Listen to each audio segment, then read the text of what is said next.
Hello मंचकिन्स, हाजिर हूँ आपके साथ एक नई वीडियो लेके चैप्टर नंबर 8 से, जो है अ शर्ट इन द मार्केट, आपकी सिविक्स की किताब से।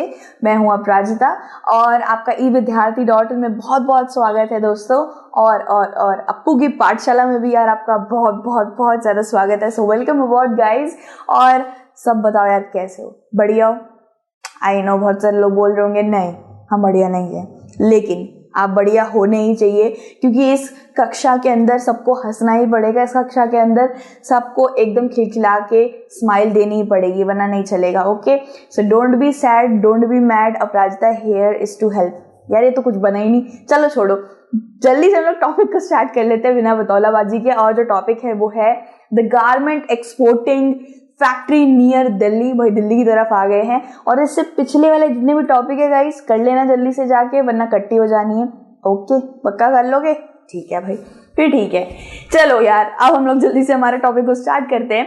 यार इरोडे मार्केट के बारे में तो हमने पढ़ा ही था, इरोडे मार्केट तमिलनाडु के अंदर, ठीक है। इसी के ऊपर आ गए हैं गाइस। इरोडे मार्केट के जो मर्चेंट सप्लाई करते हैं ना कॉटन क्लोथ, ठीक है, cotton produced by the weavers. आप जानते हैं यान जो होता है, मतलब कॉटन का जो धागा होता है उसको यान कहते हैं। उस यान के बड़े बड़े बट्टे होते हैं ऐसे ना, मतलब इतने बड़े बड़े बट्टे होते हैं, उनको मर्चेंट जो होता है वो किसको दे देता है? वीवर्स को दे देता है। वीवर्स आप जानते हो, बुनाई करने वाले बुनकर, उनको दे देता है। और वो विलेज में बैठ के कपड़ा बना देते हैं उससे। उसके बाद वो कपड़ा उसे वापस मर्चेंट को दे देते हैं, फिनिश्ड क्लॉथ दे देते हैं। और फिर वो मर्चेंट बहुत सारे लोगों को वो चीज को सप्लाई कर देता है। जैसे कि गारमेंट एक्सपोर्टिंग फैक्ट्री, यानी कि जो कपड़े बनाने वाली फैक्ट्री नहीं होती, रंगाई करती है, बटन लगाती है, थ्रेड कटिंग करती है।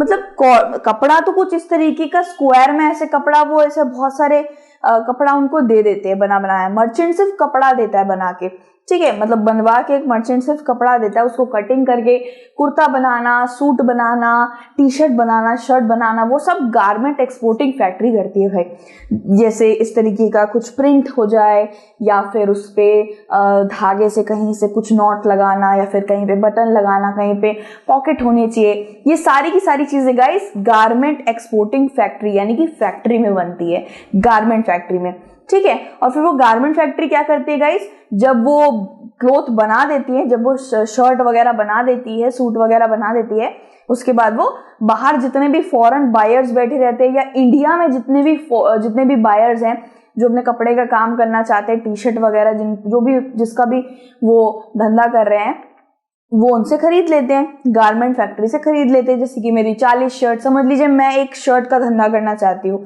ओनली एंड ओनली मेंस की शर्ट का मुझे बिजनेस करना है, तो मैं गारमेंट एक्सपोर्टिंग फैक्ट्री को बोल दूंगी कि भाई 40 शर्ट मेरे लिए बना दो, इस तरीके से डिजाइन होना चाहिए, ऐसे ऐसे होना चाहिए, और वो मैं इंस्ट्रक्शन वाइज वो बना देते हैं। और उसके बाद इसी तरीके से जैसे मैंने 40 शर्टें मंगाई, फॉरेन बायर्स हो गए, दिल्ली में बैठे बायर्स हो गए, मिंत्रा, बहुत सारी ऐसे वेबसाइट्स भी हैं गाइस जो इन्हीं गारमेंट फैक्ट्री से कनेक्शन रखती हैं कि मेरा इस तरीके से बना देना, उस तरीके से बना देना कपड़ा, और इस तरीके से ये प्रोसेस चलता है, ठीक है। सो गाइस, एक पर्टिकुलर ये पूरा का पूरा टॉपिक पढ़ा देने के बाद मैं आपको एक पूरे ब्लैंक स्लाइड में अच्छे से पूरा प्रोसेस वाइज भी पढ़ा दूंगी, जिससे आपको दो बार अच्छे से रिवाइज हो जाए, ठीक है। अब यहाँ पे दिखाता है the factory will use the cloth to make shirt, ठीक है। तो फैक्ट्री को क्लोथ कहाँ से मिला? कॉटन क्लोथ वीवर से मिला? नहीं, मर्चेंट से मिला। वीवर्स मर्चेंट को देते हैं, मर्चेंट फैक्ट्री को देता है, और फैक्ट्री आगे जाके बायर्स को दे देती है, फॉरेन बायर्स, या इंडिया में किसी को भी कपड़े का बिजनेस करना है, ठीक है। सो इस तरीके से चलता है guys. The shirts will be exported to foreign buyers, okay. अब जो भी गारमेंट फैक्ट्री ने शर्ट बनाई है, फॉरेन बायर्स ने जैसे भी डिमांड करी है कि मुझे ये शर्ट बना दो या फिर एक कुर्ती बना दो, तो उसी तरीके से गारमेंट फैक्ट्री बना देती है, और उसके बाद फॉरेन बायर्स को एक्सपोर्ट करवा देती है। एक्सपोर्ट करवाती है कैसे करके guys? Through aeroplane, through ship, ऐसे करके शिपमेंट एक्सपोर्ट हो जाती है, ठीक है। इसके बाद क्या है guys? Among the foreign buyers are business persons from the US and Europe who run a chain of stores। अब गाइस तब से पूरे के पूरे चैप्टर के अंदर हम फॉरेनर बायर ये सभी बोले जा रहे थे। अब हमें पता चल गया है कौन से ठिकाने के फॉरेन बायर है। ये बेसिकली यूएस और यूरोप के साइड के फॉरेन बायर्स है गाइस। यूएस और यूरोप में सोचो कहाँ कहाँ हमारे भारत का कपड़ा जाता है, बहुत ऐसी जगह है जहाँ पे भारत का कॉटन जाता है। और ये जो यूएस और यूरोप के फॉरेन बायर्स होते हैं ना, ये लोग बिजनेस पर्सन होते हैं, बहुत सारे मोटे पैसों वाले। और यही इन्होंने इनकी बहुत सारी स्टोर्स होती है, लुई विटॉन, गुच्ची, शिनेल, इन्हीं की बहुत बड़ी बड़ी स्टोर्स होती है। जैसे लुई विटॉन और गुच्ची के अलावा भी ऐसे बहुत से स्टोर्स होते हैं इनके छोटे छोटे, जिनको ये अपने मन से नाम देते हैं। मुझे पता नहीं है कौन कौन सा है, बट हाँ बहुत सारे ऐसे स्पोर्ट्स स्पिरिट हो गया। मैं तो स्पोर्ट्स स्पिरिट जानती हूँ कि मैं उसी के टी शर्ट वगैरह पहनती हूँ। आई नो लड़कों का ब्रांड है, बट हाँ यार मुझे लड़कों के कपड़े बड़े मस्त लगते हैं, मतलब इतने ज्यादा स्पॉटी लुक वाले कपड़े होते हैं ना, इसलिए मैं बहुत ज्यादा पहनती हूँ उन्हें। ठीक है, सो गाइज यहाँ पे हमें पता चल गया कि यूएस और यूरोप से आने वाले क्लाइंट्स को ये कपड़ा जाया जाता था, और ये चेन ऑफ स्टोर्स को ओन करते हैं। इनके पास एक एक स्टोर होती है, और स्टोर में लगाने के लिए ये गारमेंट फैक्ट्री से कपड़े बनवाते हैं। ठीक है, कुछ इस तरीके से बढ़िया बढ़िया स्टोर्स होते हैं इनके। इसके बाद these stores do business strictly, ठीक है, on their own terms। अब ये जो स्टोर्स होती है ना गाइस, एकदम स्ट्रिक्टली अपने टर्म्स पे बिजनेस करती है। यानी कि अगर ये बोलेगी कि मुझे इसी तरीके का कपड़ा बना के दो, मुझे इस तरीके का नहीं चाहिए, तो ये बिल्कुल वैसा ही बना के देना पड़ता है। अदरवाइज जो जितने भी पैसे ये उस कपड़े के आपको दे रहे हैं काट देंगे भाई पैसे। तो भाई ये ओन टर्म्स में कैसे स्ट्रिक्टली बिजनेस करते हैं ये भी हम देखते हैं। They demand a lowest price from the supplier and they set a high standard for quality and timely delivery. ठीक है, तो भाई यहाँ पे क्या बोल रखा है इनके, क्या क्या स्ट्रिक्टली टर्म्स होते हैं गाइज इनके। सबसे पहला तो ये गाइज कि इन्होंने जैसी क्वालिटी मांगी है उनको वैसी ही क्वालिटी चाहिए होती है। It should be a good quality, और उसमें कोई भी किसी भी तरीके का डिफेक्ट नहीं होना चाहिए। साथ ही साथ ये ट्राई करते हैं कि जो भी सप्लाई इनका कपड़ा कर रहा है वो सबसे ज्यादा लोएस्ट प्राइस पे ये उनसे कपड़ा ले। ठीक है, इसके बाद क्या होता है गाइस, टाइमली डिलीवरी चाहिए होती है एक्सपोर्ट करने के लिए। भाई जब एक्सपोर्ट हो रहा होता है कपड़ा, इनको टाइमली डिलीवरी चाहिए होती है, थ्रू शिप, थ्रू एरोप्लेन। इन्हें टाइमली डिलीवरी नहीं मिली, क्वालिटी चेक बढ़िया नहीं मिला, इनको अपने हिसाब से कपड़ा जैसे इन्होंने मंगवाया था वैसे नहीं मिला, तो ये काफी पैसे काट लेंगे सप्लायर के। अब यहाँ पे सप्लायर कौन है, सप्लायर मर्चेंट नहीं है, सप्लायर गारमेंट फैक्ट्री वाला है। गारमेंट फैक्ट्री को ही तो इन्होंने बोला है कपड़े वगैरह बनाने के लिए, और गारमेंट फैक्ट्री किससे कपड़े लेती है, मर्चेंट से। तो गाइस हर एक पर्टिकुलर इंसान पे प्रेशर रहता है। विलेज में जो लोग सूती कपड़ा बना रहे होते हैं, मतलब वीवर्स बुन रहे होते हैं, यान से कपड़ा बना रहे होते हैं सूती कपड़ा, वो उस कपड़े की कोई ना वो नहीं होती है, कोई टी शर्ट वगैरह नहीं बनी होती, वो गारमेंट फैक्ट्री में बनती है। वो सिर्फ नॉर्मल बुना हुआ कपड़ा होता है, ओनली अ कपड़ा। ठीक है, सो गाइज विलेजेस पे भी प्रेशर रहता है मर्चेंट का कि जल्दी से कपड़ा बना के दो, मुझे डिलीवरी करनी है आगे। मर्चेंट पे प्रेशर रहता है गारमेंट फैक्ट्री का कि तुम जल्दी से हमें कपड़ा बना के जल्दी से डिलीवर कराओ। गारमेंट फैक्ट्री पे किसका प्रेशर रहता है, गारमेंट फैक्ट्री पे फॉरेन बायर्स और इंडिया से जितने भी उन्होंने भाई इन्वेस्टमेंट लिए, पैसा वगैरह लिया है, उन सब का गारमेंट फैक्ट्री पे प्रेशर रहता है कि अब इनको जल्दी से शर्ट टी शर्ट वगैरह जल्दी से बना के देनी है। सो गाइज हाँ यहाँ पे आप देख सकते हो एक्सपोर्ट किस तरीके से होता है। ये देखिए इतना बड़ा बड़ा शिपमेंट, अभी आपको शायद माचिस की डिब्बी जितना ये छोटा सा लग रहा होगा, बट ये बहुत मैसिव होते हैं। एक एक शिपमेंट में बहुत सारा सामान होता है, मतलब आप ले लो कि 4-5 घरों का शिफ्टिंग का सामान ले लो, इतना एक डिब्बे में होता होगा। सो यहाँ पे आप देख सकते हो गाइज कुछ इस तरीके से शिप के द्वारा थ्रू फॉरेन कंट्रीज में भेजा जाता है माल को, and through cargo planes and बड़े बड़े प्लेन के द्वारा भेजा जाता है। ठीक है, अब यहाँ पे हमने ये सब पढ़ लिया है कि किस तरीके से जो बाहर के फॉरेन बायर्स होते हैं किस तरीके से प्रेशर बना के रखते हैं कि अगर गारमेंट फैक्ट्री पे कि अगर मेरी टी शर्ट 500 टी शर्ट नहीं भिजवाई जल्दी से, अगर मैंने जितनी कुर्ती बोली है वो नहीं भिजवाई, उसकी क्वालिटी अच्छी नहीं हुई, डिलीवरी टाइम पे नहीं हुई और कोई भी डिफेक्ट निकला, तो वो कॉस्ट और ज्यादा लो कर देंगे। यानी कि जितना 50,000 दे रहे हैं 50 के 40 या 30 दे देंगे। सो गाइज इसी तरीके से प्रोसेस चलता है। और एक बार फिर से मैं आपको इस ब्लैंक स्लाइड पे एक बार फिर से प्रोसेस समझाना चाहूंगी, ठीक है, जिससे आपको अच्छे से समझ आ जाए। सबसे पहली बात गाइज यहां पे हम लिखते हैं विलेजर्स, ठीक है, मर्चेंट्स। इसके बाद कौन आता है गाइज, इसके बाद आते हैं garment factory,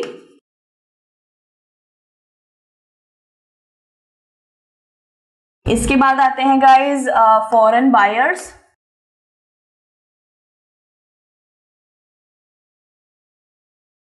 okay guys, so ये सारे भाई हमारे खिलाड़ी बैठे हुए हैं। अब यहाँ पे हम लोग सबसे पहले विलेजर्स का काम लिखते हैं। विलेजर्स का क्या काम होता है? सबसे पहली बात, विलेजर्स का काम होता है एज अ वीवर, यानी कि वो कपड़े बुनने का काम होता है। उनको यान मिलता है मर्चेंट से, ठीक है, यान फ्रॉम मर्चेंट, ठीक है गाइस। तो ये पहला पॉइंट हो गया, ये दूसरा पॉइंट हो गया। अब मर्चेंट का क्या काम होता है गाइस? मर्चेंट सैलरी किसको देता है? इनको सैलरी देता है। सैलरी मैंने आपको बताई थी 3500 के करीब इनको सैलरी मिलती है। और मर्चेंट का क्या काम होता है गाइस? मर्चेंट का काम होता है इनको यान देना और टाइमली डिलीवरी लेना।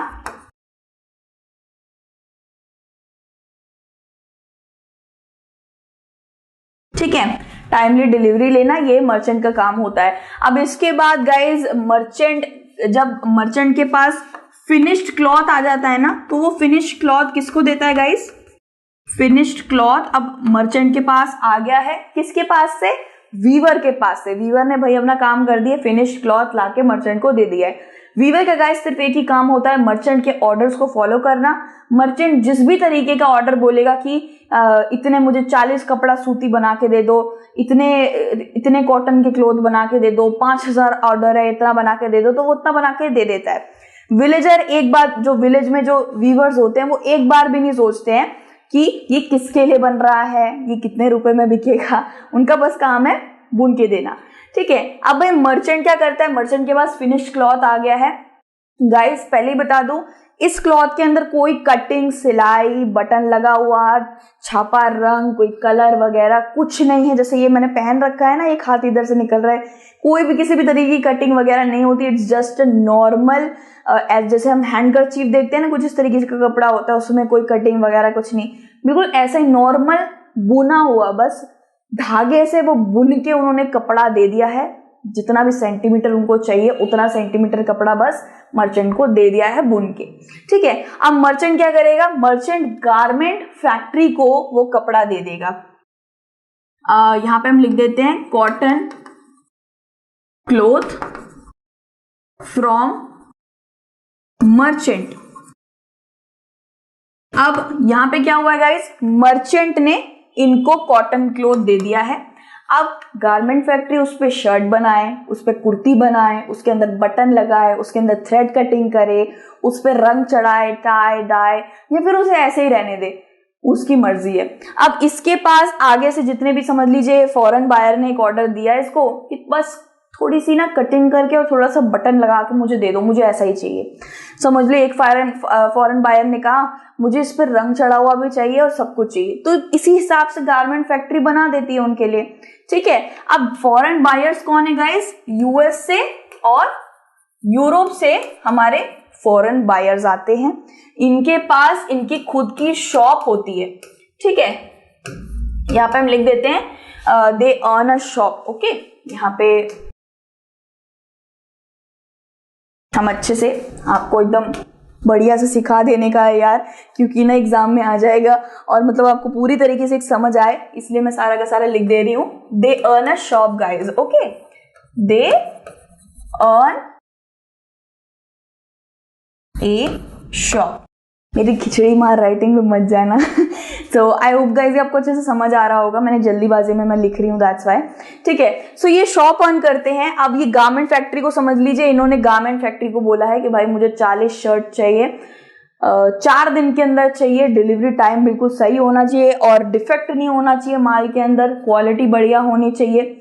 तो ये सब वो गारमेंट फैक्ट्री को बोल देते हैं, ठीक है। और गारमेंट फैक्ट्री को अगर इसने ये टाइम पे नहीं किया तो समझ लीजिए गारमेंट फैक्ट्री के 40 शर्ट के उनको 50,000 मिलने वाले थे, तो उनको 40 मिल जाएंगे। अगर कुछ भी डिफेक्ट निकला टाइम में, डिलीवरी में टाइम में ज्यादा लग गया, तो भाई ये यहाँ से ये काट लेते हैं पैसे। फॉरेन बायर्स भी चालाक होते हैं, ये यहाँ से काट लेंगे पैसे। और फॉरेन बायर्स गाइस ट्राई करते हैं लो कॉस्ट से लो कॉस्ट, सस्ते से सस्ता उनको टी शर्ट शर्ट मिल पाए। उसके बाद वो अपना टैग वगैरह लगा के 3-4 हज़ार रुपए वगैरह यूरो में, डॉलर्स में बेचेंगे। तो गाइस देखा जाए तो एक शर्ट की कीमत इधर से इधर तक एक पर्टिकुलर शर्ट बनती कैसे गाइस, यहाँ पहले एक सूती कपड़ा बनता है, पहले इसको यान मिलता है, फिर कपड़ा बनाएगा ये, फिर ये कपड़ा यहाँ सप्लाई होता है मर्चेंट के पास, मर्चेंट सप्लाई करता है गारमेंट फैक्ट्री के पास, गारमेंट फैक्ट्री उसको शर्ट बनाती है, उसमें बहुत सारे थ्रेड, बटनिंग, आयरन वगैरह सब कुछ होती है। आप एक न्यूली ब्रांडेड शर्ट लेते हो गाइस, वो कितनी ज्यादा मतलब इतनी ज्यादा स्मूथ होती है, उसमें आयरनिंग कर रखी होती है, उसको अच्छे से प्रेस कर रखा होता है ना। तो ये सारी चीजें गारमेंट फैक्ट्री में होने के बाद फॉरेन बायर्स के पास भी चली जाती है। और गाइस इंडिया में भी ऐसे बहुत से बायर्स हैं, सिर्फ और सिर्फ फॉरेन बायर्स नहीं, इंडिया के भी ऐसे बहुत से लोग हैं जो कपड़े का बिजनेस करते हैं, तभी तो हम कपड़ा पहनते हैं यार। सो इंडिया के लोग भी इस क्वालिटी चेक, टाइम में डिलीवरी, ये सब देखते हैं। सो गाइज ये एक तरीके से आप कह सकते हो पूरा एक ना ये chain of making a shirt है, कैसे करके एक शर्ट मार्केट तक पहुंचती है, कैसे करके हम एक शर्ट खरीदते हैं, यहाँ से शर्ट बननी शुरू हुई, यहाँ से शर्ट बनती शुरू होते होते यहाँ पे इंडिया में भी समझ लीजिए, मैं यहाँ पे कुछ ब्रांड्स लिख देती हूँ, जैसे मैक्स हो गया, ट्रेंड्स हो गया, मतलब इतना सब कुछ होने के बाद जाके हम मैक्स और ट्रेंड्स में जाके कपड़े खरीदते हैं। मतलब शर्ट का कितना बड़ा प्रोसेस से होकर गुजरता है गाइज। और गाइज एक दूसरे पे इनका सबका प्रेशर रहता है और सेलिंग और बाइंग चलता रहता है। कैसे गाइज, यहाँ पे विलेजर्स पे प्रेशर मर्चेंट करेगा कि जल्दी से भाई कपड़ा बना के दो, जल्दी से बना के दो। गारमेंट फैक्ट्री का मर्चेंट पे देगा कि भाई हमें जल्दी से कॉटन क्लॉथ प्रोवाइड करो जिससे हम टी शर्ट बनाए, शर्ट बनाए। फॉरेन बायर्स का और इंडिया के जितने भी बायर्स हैं जिन्होंने एक तरीके से एक गारमेंट फैक्ट्री को एक तरीके से बोल रखा है कि मुझे इतनी टी शर्ट चाहिए, मुझे इतनी शर्ट चाहिए, ऐसे करके ये फॉरेन बायर्स गारमेंट फैक्ट्री पे प्रेशर बनाते हैं। तो गाइज हर जगह एक प्रेशर है, हर जगह। यहाँ पे सेलिंग बाइंग भी चल रहा है, इसने इसको यान दिया, इसने इसको यान के बदले कॉटन क्लॉथ दिया, लेन देन चल रहा है। मर्चेंट ने इनको गारमेंट फैक्ट्री को कपड़ा दिया, मर्चेंट और गारमेंट फैक्ट्री से किसने खरीदा, फिर गारमेंट फैक्ट्री से फॉरेन बायर ने खरीदा, फिर फॉरेन बायर से या फिर इंडिया के लोगों से हम खरीदेंगे। सो गाइस कुछ इस तरीके से पूरा का पूरा प्रोसेस चलता है।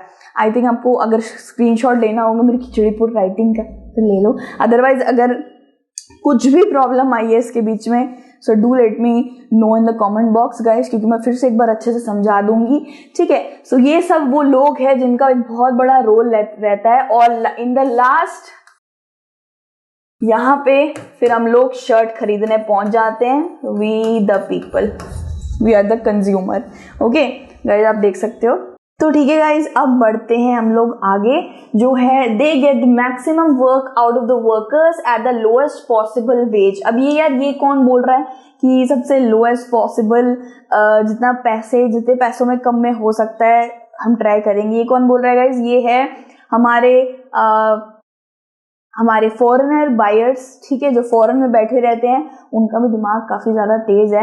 ये हर कोई इस पूरे के पूरे पर्टिकुलर चेन में हर कोई जो इंसान है ना वो ट्राई करता है पॉसिबल एंड लोएस्ट से लोएस्ट प्राइस में मुझे माल मिल पाए, ठीक है। फॉर एग्जाम्पल जैसे आपने अभी ये देखा था ना, इसके अंदर विलेजर्स जो हैं उनको सबसे कम पैसे मिलते हैं, ओनली एंड ओनली 3,500, ठीक है। इसके बाद गाइस मर्चेंट ट्राई करता है कि क्लोथ जो वो बुनवा रहा है, जितना वो मतलब बुनाई हो रही है वीवर्स से कम दाम में बुनाई हो जाए और सबसे ज्यादा बुनाई हो जाए, ठीक है।